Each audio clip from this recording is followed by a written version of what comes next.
नमस्कार मित्रांनो, आपले पुन्हा एकदा स्वागत आहे नुसता प्रवास या सेगमेंटमध्ये। जर चॅनलवर तुम्ही नवीन असाल तर तुमच्यासाठी पुन्हा एकदा सांगतो, नुसता प्रवास या सेगमेंटमध्ये आपण सुरुवातीलाच संपूर्ण रस्त्याची माहिती देतो आणि नंतर तुम्ही संपूर्ण प्रवास टाइमलॅप्सच्या माध्यमातून पाहू शकता। तर आता मी प्रवासाला निघालो आहे मार्लेश्वरला।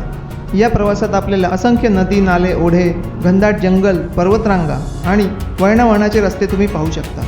हा संपूर्ण रस्ता खूपच सुंदर आहे। जर तुम्हाला आवडला तर या रस्त्याने किमान एकदा प्रवास करा आणि व्हिडिओ आवडला तर लाईक करा, शेअर करा आणि चॅनलवर नवीन असाल तर सबस्क्राईब करा। धन्यवाद। जय हिंद, जय शिवराय।